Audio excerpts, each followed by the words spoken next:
Bonjour et bienvenue dans cette vidéo qui entre dans le cadre de la contre-histoire de Michel Onfray.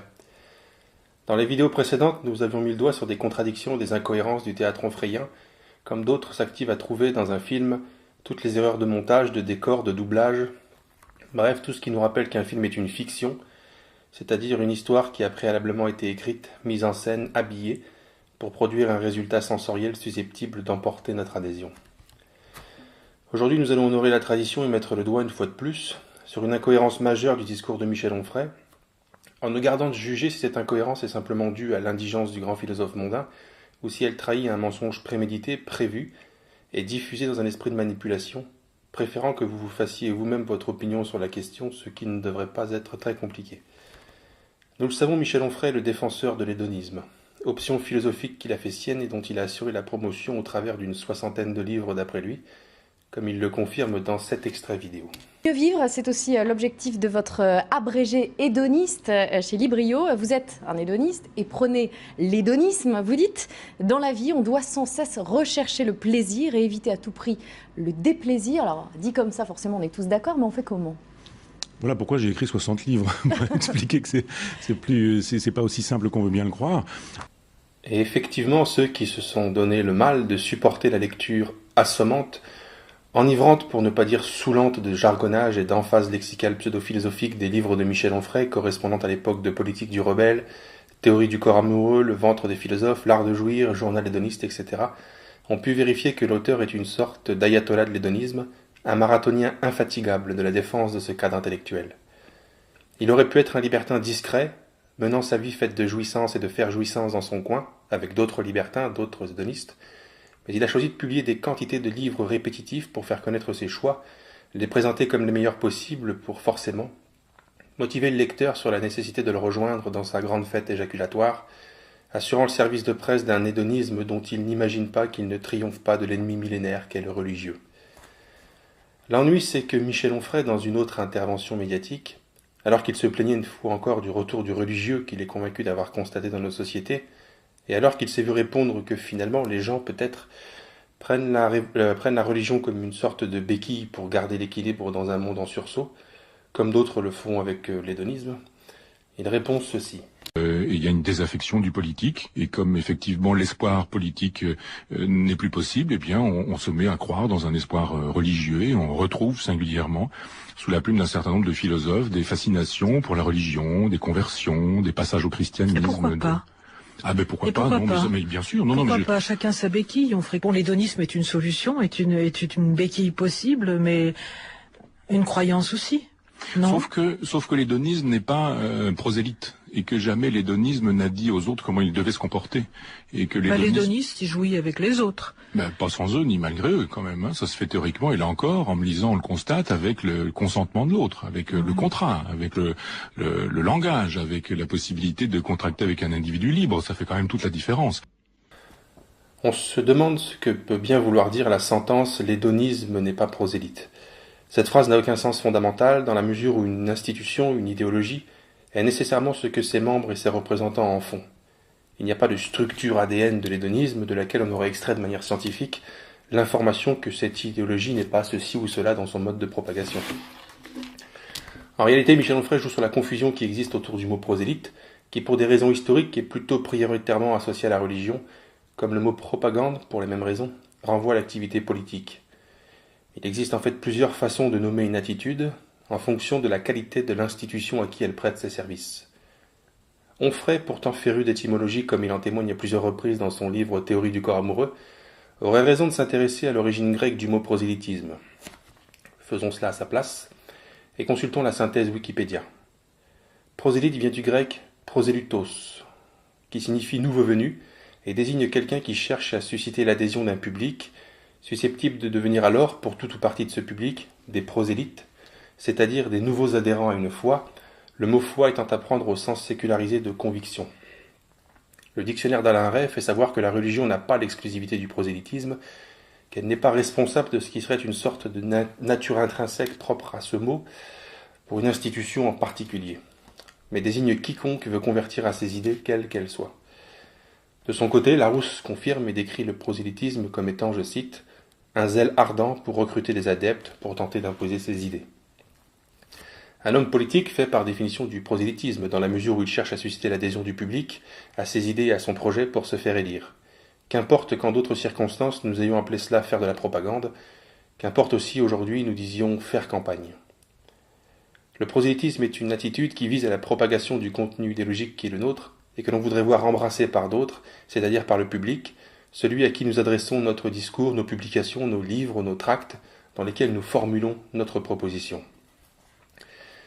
Michel Onfray, en malicieux qui connaît très bien le sens des mots, mais sait aussi lesquels employer et dans quelles circonstances pour orienter l'appréciation de l'auditeur, nous dit-il que l'hédonisme ne fait pas de prosélytisme. Sans nous préciser dans ce cas avec quel autre mot, de quelle autre façon, il qualifie le fait d'avoir écrit 60 livres pour expliquer, faire connaître, promouvoir l'hédonisme et les hédonistes antiques qu'il affectionne, tout en répétant à tout bout de champ que la religion est une horreur qui promeut la pulsion de mort, créant un contraste tout à fait à la faveur de son idéologie. Non, il n'y a pas de structure ADN de l'hédonisme qui lui garantirait d'être apprécié d'une certaine façon en toutes circonstances, c'est-à-dire n'importe où sur la Terre et n'importe quand dans le temps. Des institutions et des idéologies ont pu avoir recours au prosélytisme dans certains endroits seulement, à certaines époques seulement. La religion a cherché à convaincre de son message en effet, elle l'a propagé parfois avec zèle. Elle a donc effectivement fait du prosélytisme. Mais depuis des dizaines d'années, sinon plus, le christianisme spécifiquement en France ne fait plus cela. Il se contente d'exister dans son coin, n'ayant de toute façon plus les moyens logistiques de porter son message au-delà des limites de ce qui constitue déjà son auditoire. Cette précision sert simplement à annuler l'accusation en inconditionnalité faite par les militants onfrayants à l'endroit de la religion. Dire sur un ton sentencieux que la religion est prosélyte, c'est lui attribuer une attitude génétique, atavique et inconditionnelle. De même qu'affirmer que l'hédonisme ne l'est pas, c'est prétendre qu'il est exempt de toute façon de cette attitude, et c'est faux dans un cas comme dans l'autre. La religion est porteuse d'un message qu'elle réserve à toute l'humanité, ce qui fait d'elle une missionnaire qui, effectivement, doit attirer l'attention et emporter l'adhésion de celles et ceux qu'elle considère concernés, en tant qu'être humain, par ce message. Pour atteindre son but, elle a eu recours au prosélytisme, c'est-à-dire à la propagation de son message. Et que fait Michel Onfray lorsqu'il publie livre sur livre pour proposer son message hédoniste, libertin et libertaire? C'est la même chose. Car Michel Onfray se positionne lui aussi en porteur d'un message qu'il réserve à l'humanité. Page 68 de la version poche de la théorie du corps amoureux, il brandit, je cite, « une théorie du libertinage qui suppose un athéisme revendiqué, doublé d'un matérialisme combatif. » Juste après, page 71, il parle des heures nécessaires des combats philosophiques toujours d'actualité. Page 72, Michel Onfray écrit qu'il tâche de formuler un matérialisme hédoniste et effectue sa tâche non dans l'intimité de sa pensée propre, mais sur les pages des livres qu'il promeut ensuite sur le marché pour qu'ils s'en vendent le plus possible, ce qui renseigne sur ses intentions prosélytes, sinon il tâcherait dans sa chambre et pas au-delà. Page 111, je cite, « Il s'agit de promouvoir l'égalitarisme libertin. » Page 157, en parlant d'Ovide et de son texte L'Art d'aimer, qu'Onfray présente comme la quintessence du traité de libertinage, scande, je cite, que tout dans cet ouvrage mérite lecture, relecture et méditations attentives, ce qui constitue un vœu surprenant de la part de quelqu'un qui nous dit que l'hédonisme n'est pas prosélyte. S'il ne l'est pas, pourquoi en appeler publiquement à la résurrection des textes d'Ovide et de ceux d'Épicure par exemple, sinon pour faire la promotion de leur contenu? Le lexique utilisé, qui se compose de mots à forte connotation conquérante, parlant de revendication, de combat, de promotion, n'est pas tout à fait le genre de lexique que l'on s'attend à trouver dans la bouche ou sous la plume d'un hédoniste qui, sans rire, nous affirme en même temps que l'hédonisme n'est pas prosélyte. C'est à peu près aussi crédible qu'un excité qui frapperait copieusement les gens dans la rue, mais en décrétant qu'il n'est pas violent. Bon, ça va alors. S'il n'est pas violent, ça va. Dans l'extrait que nous avons entendu, Michel Onfray, ne craignant définitivement pas le ridicule, s'emballe et récite un discours qui en réalité le décrédibilise totalement comme intellectuel cohérent.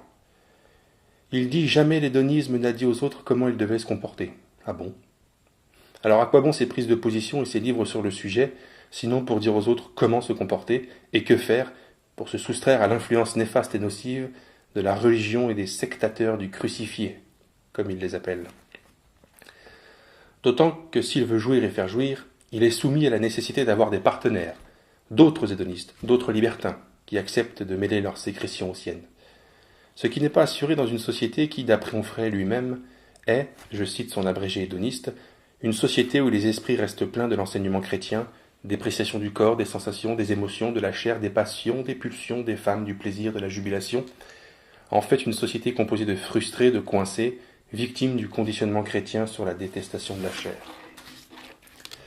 Dans ce genre de société, où il peut certes jouir par la masturbation, parce que cela ne nécessite pas d'autre main que la sienne, s'il veut étendre le champ des possibles libertins avec des partenaires, à moins de les avoir convertis au préalable, donc d'avoir fait du prosélytisme, il y a peu de chances que ces esprits pleins de dépréciation du corps dont il est entouré selon lui soient nombreux à se bousculer au portillon de son jardin érotique. Sa proposition hédoniste est par conséquent nécessairement soumise au devoir de conversion de l'autre. Sans cela, le projet de jouissance avec l'autre n'est pas possible. Il est cocasse de constater que dans cet extrait, Michel Onfray arrive à dire une chose et son contraire dans la même phrase. Comment peut-il se payer le culot de dire qu'il n'y a pas de prosélytisme dans l'hédonisme, tout en précisant que cette pratique se fait avec les autres, pas sans eux ni malgré eux? Bien justement, pas sans eux, donc avec eux. Mais à l'heure actuelle, Onfray est convaincu que ces eux sont pour le moment des esprits conditionnés par des réflexes religieux. Et comme il ne veut pas jouir malgré eux, il rejette le recours à la contrainte physique, au viol. Autrement dit, il est obligé de les convaincre de s'émanciper de cette emprise religieuse, c'est-à-dire de les convertir aux bienfaits de la jouissance et de l'hédonisme.